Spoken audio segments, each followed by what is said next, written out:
Good evening and welcome to Bull Market Stock Show. This is your host Rian Hobson, and today we will look at actually politics of the stomach, and also I will do some trading with you analysis that we will look at for tomorrow to trade with. But it looks like it's going to be very straightforward after Jerome Powell's comments yesterday about the Federal Reserve, and they only left the interest rate to 0.25, and it's exactly what I said it's going to happen. Is that they're going to lift up the interest rate to 0.25%. And then the gold prices will go up. You will also have your dollar that will be down. You will also have your other commodity currencies that will go up, which is Australia, New Zealand, and Canada. That actually happened today, even this morning. Oh, please don't forget the link for my radio morning show is actually in the link. Sorry, there's a link below. It's a Mixler. Just click on it, register, and then you will get my information in the morning. And that is where actually I put my trading for the day and what analysis do I look at. So please don't forget, go there, register so you can get my notifications for the morning. But for now, we will do actually what is currently happening and how the market is looking forward. And not just for the market, for the whole entire sector, even if you look at your own pockets at home, because it will definitely get terrible. Now, this was a very interesting article that I was reading, and I actually like this guy. I think his name is Erwin Gladon or something like that's his name. But this was actually this morning that I read this. This is now Twisted Russian MP urges Putin to fire nuclear missiles at the US to send a message. Now, I must say that the nuclear story in the United States doesn't, or I would say in Russia and Ukraine, you will see that you will check that it's a low possibility that will happen. But it is there. The thing is that Putin, according to the article, he said the Russian soldiers are actually getting desperate and they're starting to loot now shops in Ukraine to get some food and all of those supplies. So he said that Putin is actually getting desperate now to get this war over and done with. And that is how it looks like they might send actually a message to the United States. And they literally said by bombing Nevada in the United States, send a missile there and the United States will not retaliate. That is what actually the article goes about. And if you look at also there was a speech this morning by Vladimir Putin. Look, the guy was making a case that if the West is taking over Russia, it will be a bloodbath in Russia. They will suck the people out of Russia and then they will spit him out. They said that he also stated that the only purpose of Europe, or as they call it, the neo-Nazis, is to take over Russia and literally destroy Vladimir Putin and Russia. So there was a very desperate speech that Vladimir Putin made this morning. And also, then you see this article where people are getting desperate now. Soldiers are getting desperate, looting actually stores in Ukraine. That is now Russian soldiers, because obviously the sanctions are biting in and there's not money or supplies that goes to them. So that is actually now a massive problem. Now, that leads to this part. This also happened this morning. I actually said to my traders this morning, start to buy oil this morning. If you did buy oil this morning, I'm sure you are actually very, very high in profit. Now, oil is very difficult to trade on the platform because of the margin. But if you took the risk, I'm sure you would be happy now. This morning, it came out, oil surge after the International Energy Agency warns of a shortfall in supplies. Now, they say there will be a shortfall of about 3 million barrels per day, and then it might get worse in April. So that is the shortfall that we have now, is 3 million barrels, and it will get worse in April and in May. And obviously, that is what South Africa also predicts. Now, this is the other story that comes in. This is the US Strategic Petroleum Reserves.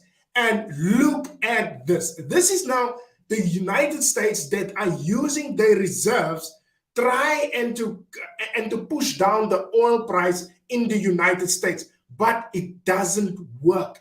And they're literally dumping it now. And this is actually scary, because the United States is going to get desperate now for oil, because if they run out of oil, it means that whole entire economy, look, any economy will stand still. And that will be actually one huge problem. Now, it's very simple. Only thing that the United States have to do is to ask the oil guys to actually to drill more oil. He asking Venezuela and all these funny countries to give them actually oil, where they can just actually drill the oil up. This is actually the United States oil rigs count. And if you look at the last the last year or so, this is actually what happened. It went down and it comes slowly back. But because of Joe Biden, that literally went green, that's why these guys were not interested in drilling any oil out. And that is actually the problem in the United States. And that is actually the main problem why the oil demand is so high globally. And also now he needs to use his reserves to put pressure on the oil price, where he could have just asked these guys to come back and drill the bloody oil. It take one signature, and then these guys can actually literally drill the oil out. You also cut down the Keystone Pipeline in the United States. All of that is a catastrophe. And that is where the problems comes in with the high oil price. Look, for me, honestly, the oil price for me will go back to $30 to $130, and then it can go higher. Because there is a massive shortfall in oil. That is what the International Energy Agency said. Now, the story comes to South Africa. Oh my gosh. This is now the story. Yeah. This is South Africa's oil production. Now, if you look at this, you know what? It's not even a joke. And then this lady, Jumat Peterson, is literally sold all our oil up. This, you can actually see, this is chart. It's not that it's fake. South African crude oil production. There it is. Absolutely focal. Nothing. Zero. There's focal. Zero oil production that is going on in South Africa. And if you look here, 2000, 2004, it actually went up. 2008. From there on, 2008, high nuts. Totally focal. Nothing. Nothing. And if you look further, South African, this was now statistics that I got in 2016. This is South Africa's oil reserves, 15 million. That is what South Africa had in 2016. This is when the counting actually happened. This is the consumption, this is the oil consumption per day is about 640,000. This is what South Africa used per day. So there's a daily deficit of about over 500,000. Oil imports, look at this. And then our exports, obviously, to our neighboring countries is this, because South Africa do have the refinery capacity, but not anymore. Not anymore. We don't have it. So this is what South Africa uses daily. And this is our production. Currently, that part here is absolutely gone. South Africa is producing basically absolutely fuck all nothing. That is the story of South Africa when it comes to our oil production. And then that lady, Jumat Peterson, sold bloody 15 million barrels of oil. This is what she sold. 15 million barrels of oil for $20 in 2016. Yeah, that fucking lady. And then it goes on. South Africa holds about 15 million barrels of proven oil reserves in 2016. We are ranked 84 in the world and accounting for about 0% of the world's oil reserves of the barrels. Total oil reserves in South Africa are less than even a single year of oil consumption, making South Africa highly dependent on oil import in order to sustain its consumption level. So South Africa is extremely dependent on the rest of the world when it comes to oil. Our oil production, our refineries is gone. And now that lady also sold our last bit of oil. So we are basically screwed. But that is the small part. The worst part is this. Look what the hell is going on here. I'm just going to actually make this bigger. Now, honestly speaking, with this article, this was actually the big shock for me.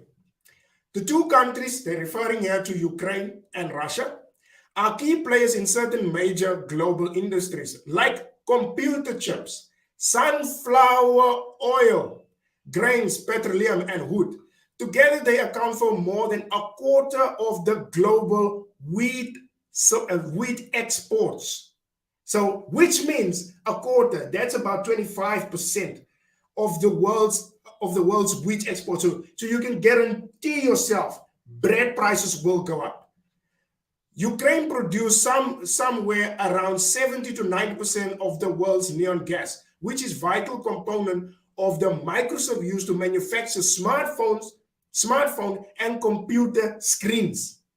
Russia is responsible for 13% of the world's crude petroleum exports, which means anything that requires transportation at any stage of production, almost everything will be impacted. Okay, that is where we talk about inflation. This is where it goes, makes it more interesting. Countries like Martin Slack that rely on sunflower oil will particularly be vulnerable. Ukraine is the largest exporter of sunflower oil in the world, responsible for up to 64% of sunflower seed and safflower oil production, according to the Observatory on Economic Complexity. The second largest producer is Russia, which exports about 23% of the world's supply. That they refer to cooking oil here, to cooking oil. So these two combined nearly, it's about 70% of the world's cooking oil that they export. Besides the crude oil, the cooking oil, that will also become expensive. So you can definitely times 4 the cooking oil where it's now. Because if you look at the story of Indonesia, they went into panic buy and buy basically all the cooking oil up. So cooking oil will definitely become expensive. Bread will become definitely expensive. The fuel at the pump, I don't think there will be oil left there, but there will be definitely be shortage, so that will also become expensive. So it's gonna be extremely difficult. And once you have cooking oil expensive, you can guarantee yourself that other products will become expensive. For example, your takeaways and those type of things, that will become also expensive. I actually said to for my listeners this morning, if you want really to survive this whole story, the best thing is to get yourself a fucking deep freezer. Honestly, get yourself a deep freezer, pack it up, stack it, put it away, and hope that nothing goes wrong. But honestly, it's rather better to prepare yourself for this. Buy up as much cooking oil as you can, stack it, keep it there safe, and hope that this thing is not going out. There was one article that I was reading also. There was one lady that did a Stokvel. She did a very brave move by stopping the Stokvel now. Because he said the prices increase because people are basically putting money together for the Stokvel. So she stopped the Stokvel now because he said at this rate, the prices at the end of the year will be too high. So because obviously the people are saying, no, you're going to get so much ration, so much oil, so much this, so much that. And at the rate that the price increase now, she stopped the Stokvel. So because obviously the groceries is getting too expensive. That is the best thing. So if you have a Stokvel and you are in these groups, I don't know, will that be viable? Now, I would say buy the stuff yourself and stack it up somewhere because it will actually get bad. Now, this is actually what happened I think it was in Indonesia, where they actually say Indonesia, the world's largest exporter of cooking oil, will reduce exports and edible oils at a domestic shortage sparked panic ordering among households, a sign of rising protectionism around the world as countries deal with record high food prices, according to Bloomberg. So they are actually locking down their oil supplies to the rest of the world, which Ukraine also are doing, and Russia. So which means we need to look for ourselves. So the best thing is to stock up and actually just keep it safe and don't use it now until things are really getting messy. It's really gonna be tough. So the best thing, there's no other way, but you have to stack it up because it looks like the war will not stop now. Because the Kremlin is making it very clear they will not give up, and that is actually the big story. For trading on the other side, look, it will be honky-dory in the market. I can't see how oil prices will go up. I can't see how gold prices will go. How oil prices will go down. No, gold prices will go down. The dollar, for me, after that statement of Jerome Powell yesterday, where he said he's just going to lift up the interest rate to 0.25%, and he was talking, they're going to have tools. It just shows you that the market actually had no trust in this guy anymore. No trust. So they don't care anymore. So for trading part, as I said this morning on my radio show, it will be a commodity explosion, actually, where oil prices will go up, gold prices will go up. Those type of things will go up until the next meeting of the Federal Reserve. Look, they are still printing money. Interest rates are still low. The European Union still have zero interest rates, still are printing money. The Bank of England still have low interest rates of 0.75% and still printing money. So the printing money is still there. The market is still fueled up with a lot of money. And these guys are not serious to actually to press down actually inflation. I don't know why they say the inflation mandate is 2%, where they do absolutely nothing, where inflation is about 7%. Oh, there's someone that's actually asking something. Yeah, very sorry. Can you also give a view on the pound and the yen going forward based on fundamentals? Look, what I normally know that the yen is actually going down now. Oil prices are going up. The market is really not caring about safe havens at the current state. Everybody's worried about inflation. So the pound, look for me actually that it can go further up. It's just that I'm a bit scary on the pound, because obviously any bad news that come off Ukraine, then it affects the euro and the British pound, and then the yen can goes up. So I am not so interested in the British pound, but for me, the British pound looks like a currency that can go up. On the yen side, the yen will definitely not go up, because the market is really looking away at safe havens, and everybody's going to Australia, New Zealand, and Canada. So please, I would say you can buy the pound, but the yen, I think that is where you can sell off. Or the best currency pair that people like the most is actually British pound and the Japanese yen. And normally that for me looks like a buy to me. Thanks a lot for those comments. Please, if you actually have questions, please throw them now. I can answer them. Absolutely. I can answer them actually straight away. But for me, basically, if the euro, the British pound, the euro, British pound, New Zealand, Australia, Canada, I would not say the Swiss franc, those currencies will definitely go up. Even the South African rand, as I said this morning also, the rand looks like it shows its muscle also this morning. That for me looks like buys. The dollar for me, that you can leave alone, because I don't see how the dollar will come back after that news of yesterday. Also, Bitcoins or the cryptos did absolutely well today. Also, they are designed for this madness. When the central bank behaves as it behaves now, that is where Bitcoin comes in. That was the main reason why Bitcoin was developed in 2008, 2009. And that is because the central banks were starting to print money. And this is the time where Bitcoins will actually come into play. Your cryptocurrencies, they will come into play, because this was the main reason why they were designed, is literally to survive this heavy inflations that are actually happening now. And then also we're looking at gold. Gold for me will also go up. I think gold will go back to its record high. It was hovering around 1950 today, but it went up steadily, and I think it will continue to go on. Your cryptos, your commodities, that for me look like buy. Your commodity currencies and also your euro and your British, those currencies look buy. Your NASDAQ, Dow Jones, your equities, those actually look also like good buys, but I am more in favor of the Dow Jones because of the industrial side. Even the Johannesburg Stock Exchange or the JSE Top 40, they look also interested. I will not actually look at Naspers. Naspers is getting actually a blood nose for the last few days. So I will actually pass Naspers. But the JSE also looks good because especially the JSE 40, because that is where all your heavy industrial companies are going in. Believe me, those companies will go up, but definitely not the dollar at all after that news of actually of yesterday. Also, the rand is strengthening, and that is all to do with Lesego Nyago's speech that will be on the 24th. And it looks like he will come with a heavy interest rates for South Africa. It looks like it's going to be up by a 0.5% or 50 basis points. It could be higher because inflation is getting terrible in South Africa. I would say for me personally, you guys need to decide now to stock up, especially on oil. Whether it's oil or any food, basically, I would say get yourself a deep freezer. Get all that frozen foods and those type of things. The frozen chickens, obviously it can last you long. Pack it away, stack it up.